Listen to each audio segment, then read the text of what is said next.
Ready for dictation start. Corona महामारी के समय रेल सेवा पूरी तरह बाधित हुई थी और उसके बाद अभी तक पूरी तरह सामान्य नहीं हुई है। एक ओर जहां रेल का किराया प्रीमियम के नाम पर काफ़ी बढ़ गया है, वहीं दूसरी ओर 20 अक्टूबर को एक बारगी 138 ट्रेनों को पूरी तरह से और 37 को कई क्षेत्रों में आंशिक रूप से रद्द कर दिया गया। कारणों में रखरखाव को भी गिनाया गया है, लेकिन एक ही बार में इतनी बड़ी संख्या में ट्रेनों को रद्द करना क्या उचित है? देश त्योहारों के समय से गुजर रहा है। रेल सेवाओं पर असंख्य लोग निर्भर होंगे ताकि अपने घर या काम की जगह पहुंच सके। दिवाली को जब 2-3 दिन ही रह गए हैं, तब रेलों को रद्द करना अव्यावहारिक ही नहीं, अमानवीय भी है। रेल पथ के रखरखाव का काम तो कुछ दिन पहले भी हो सकता था। दिवाली या छठ जैसे पर्व त्योहारों के ठीक पहले ट्रेनों को रद्द करने से होने वाली परेशानी को एक आम आदमी भी आसानी से समझ सकता है। बहरहाल रेलवे को अपनी नीतियों और फैसलों को अस्थिर रखने की ज़रूरत है।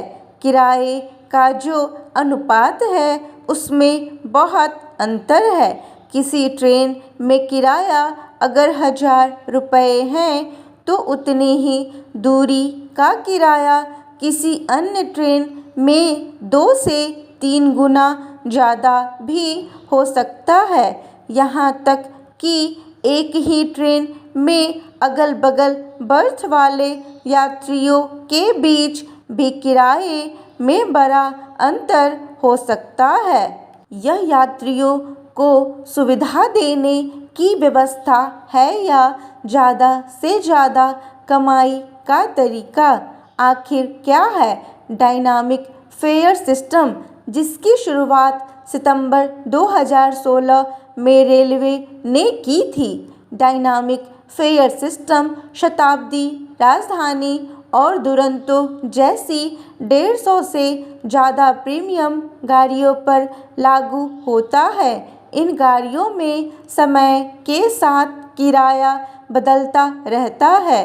किराए की इस व्यवस्था की तार्किकता को समझना आम यात्रियों के लिए भी आसान नहीं है, लेकिन आम यात्री यह जानने लगे हैं कि जब अलग अलग किराया वसूली हो रही है, देश में अन्य कोई ऐसी ज़रूरी सेवा नहीं है जिसके लिए शुल्क ऐसे चुकाना पड़ता हो।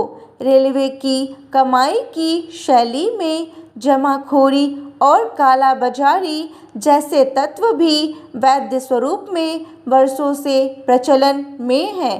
क्या सरकार इसी तरह से असमान किराया वसूलने की इजाज़त अन्य सेवाओं के लिए भी दे सकती है? हालांकि कुछ विशेषज्ञों का यह भी कहना है कि रेलवे के निजीकरण के बाद जो सब होना है वह सब रेलवे विभाग पहले से ही करने लगा है।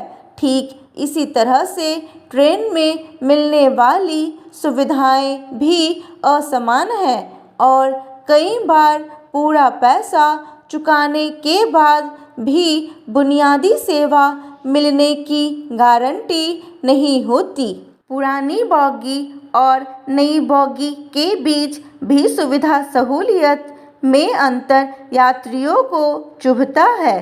खान पान सेवा में चमक दमक तो बढ़ रही है, लेकिन यह सेवा बुनियादी रूप से गुणवत्ता और विश्वसनीयता के स्तर पर अपनी साख लगातार गंवा रही है। शिकायत करने के बावजूद यथोचित सुनवाई का अभाव खलने लगा है। जिन देशों में अच्छी और जवाबदेह रेल सेवा है, उनसे क्या हम कुछ सीख रहे हैं? गाड़ियों की गति बढ़ रही है तो इसका अर्थ यह नहीं कि प्रीमियम स्तर की गाड़ियों की तादाद बढ़ती जाए और सामान्य सवारी गाड़ियों का टोटा पड़ने लगे। कोई आश्चर्य नहीं, अधिक किराए की वजह से प्रीमियम गाड़ियों में 15% सीटें खाली रह जाती है और सामान्य गाड़ियां खचाखच होकर चलती हैं। रेलवे को कमाई का नहीं, आम लोगों की सुविधा का साधन बनना चाहिए।